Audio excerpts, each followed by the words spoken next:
happy it went my way, man. Shout out to the guys at CITIUS. Real roller coaster out there. It was a world championship where I was in drama. First we got that quote, now this. So here we go. When did you learn about the disqualification? So ironically, we're sat in the elimination chairs, and Samba goes like, "Where are our medals?" And then Santos was like, "I think there's been a DQ."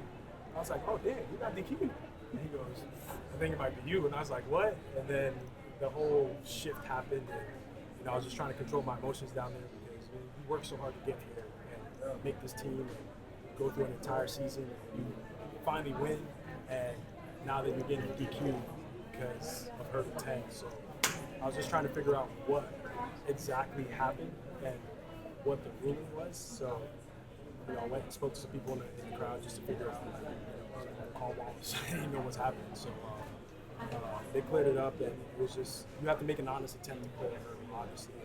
Anyone that runs up 400 hurdles knows when that lactic hits, it gets really tough. And running that fast through 8 was bound to happen. So I wish I would have cleared it because I think the time would have been fast had I not had this happen. But I'm happy that I had enough cushion to have that little mishap. But when you heard it, did you think it was like that was a fair DQ for shifting the hurdle or not? I think had the hurdle impeded someone else, yes. But I hit the hurdle and it just stood right back up. So I'm not sure what the officials saw. Well, his hurdle came at an angle, like it moved from its original position. Nathaniel. Nathaniel. It moved? Yeah. Like how much? What? A few inches forward? I mean, it shifted at an angle like that a little bit. He said it didn't bother him though. Yeah, he said in the mix zone he felt bad about the DQ. But. Yeah, like I said, I was just running my race and trying to get over that hurdle. And, I mean, it wasn't intentional, obviously, but yeah, that's on me. Like I should be clean over 10. Like I never ever have that bad of a mishap coming home like that. But like I said, just running that fast and not putting yourself in that position throughout the season, it's bound to happen like that. Lactic and that fast. So, yeah. Were you going for the world record tonight with how fast you were going out? And I was going to win. Like I just knew that I had to be damn near world record pace through 8. So my goal was just to run through 4. I went 12-3, which once I went 12-3, I just knew, okay, like I'm good now, because that's kind of been my mishap, is running that backstretch and stuttering down that backstretch and losing time. So once I did that, I was like, all right, put your foot on the ground and fucking run home. And I did that, and I was just running too fast. My body couldn't really keep up with what my mind was telling me to do. So that's why 14s came to 10, and that's why I had that big mishap. What was it like hearing that in the midst of the celebration? I mean, you were wearing the crown and everything. Well, I still had it on, and I took it off, and then I was like, man, I get this camera out my face, but then I was like, you gotta chill, because I'm not out here just representing myself. I'm representing the entire United States and my family and this whole team. So I just had to keep my emotions in check and just really figure out what was going on. And like I said, there's nothing much I could do at that point but just wait for the ruling by the officials. And obviously it would really suck to like lose that way in a DQ after running 10 hurdles. But I'm happy that I was able to show some real restraint down there and some self-control. Were you surprised that Carson was nowhere to be seen, especially after the last hurdle? Yeah, I was like really. I thought he would have been there. I think over the years, Carson and I have been going back and forth, and we've established such a good rapport and respect for each other. Like, it sucks to see my guy not make the podium, but these things happen at these world championships, and I think, yeah, it really sucks to see. But he's had a great season, ran fast in Cilicia, so the expectation was to come out here and put on a great duel between both him and Dos Santos and Samba. So, yeah, things happen, and this sport's so freaking unforgiving, man. Like, live by the sword and die by it. So that's just all I can say. This is the second championships in a row where he's charged out really hard at the beginning and then faded, and you were able to take advantage of that. Do you think this is a shifting in y'all's rivalry, or do you think you just made a mistake? I'm not sure. I can't really speak to what his mentality was going in. Like we've all seen Carson do that and run extremely fast. For example, Salacia ran a hell of a race there. So this sport, like sometimes you have a good day and sometimes you have a bad day. I think once you get to a world championship at this stage, as I said at USA's, you can't make mistakes with these guys. Like they will punish you. So, like I said, like you live by the sword and you die by it. And, you know, one day, yeah, it's just really tough. How did it feel to win back here in Tokyo after that race 4 years ago? I mean, I won and then I didn't win. And then I won again. So I won twice tonight. So I guess I can retire from the clown skate.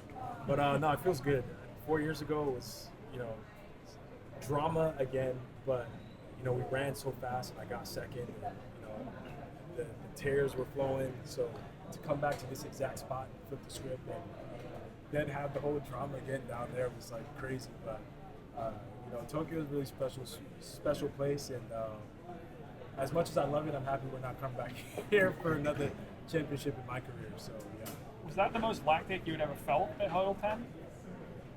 Yeah, I would say so. Usually I don't really get a lot of lactic, but like I said, I was just so fast through hurdle 8 and 9, and you know, my body hasn't been in that zone before, so you know, it's only natural that it goes through that whole process. But I was happy that I put enough daylight between me and everyone else so that you know, I was able to recover from that mistake because I almost went down too. So staying on my feet, just gritting coming home, was just really tough for me. What was your thoughts when you hit the last hurdle? Was you afraid that someone will catch you? Hell yeah, I was like, shit, don't get caught. I was like, don't get caught. And I didn't want to look up at the Jumbotron because that would just made the situation worse. But I was just praying, I was like hoping I don't get caught, man. But I think once I got like 5 meters before the line, I was like, yeah, I think I got this one. Right, when Jasmine got a medal, what was that feeling like? It was great.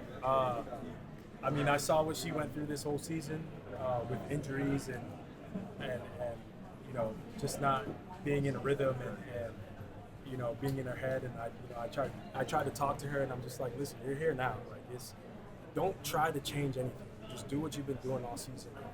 If it's one thing about Jasmine, she is a gamer. Like, she's gonna show up. She might have a rough season, but once those lights are on and she's in that final, she's gonna win. So I'm really happy for her training partner. And I try to give her as much advice as I can at times. I could be harsh, but I'm happy that like she listens and she understands. But you know, I think that's just because of Coach Hayes and her great coaching and just having a well-rounded like support system around us. Did you feel more freedom this year with having won gold in Paris last year? Yeah, man. I think my whole mentality shifted after 23, and going into Paris, like I just stopped putting so much pressure on myself, focused on having fun and enjoying the sport because I can't do this for a long time. So the mentality was to just come out and have fun. And the same thing here. Came out early, been hanging out with V, and no, it's just been great, man. I've been having fun, and I've just been being loose and just enjoying every step of the way and not really taking myself too seriously. Is that why you've gone to Europe and done some Diamond Leagues the last few years? Yeah, I mean, this is the most I raced all year, actually in my career. Won't ever do that again because it was tough going to USA's ad. Going to pre and USA's, like I was dealing with some quad issues from 23, so you know, I was able to quell that and come back and get some good working and which is great. So I won't be racing too much next year, but I told Noah he better watch out because I am running the 2 next year and the 4. So that's No my hurdles? announcement. No hurdles next year. So you're going to try Sydney. I can't try. See, McLaughlin's the goal, man. I can't. But like I said, like you know, I'm gonna run the 2 and 4 next year and have some fun and shake things up. Can I actually show you the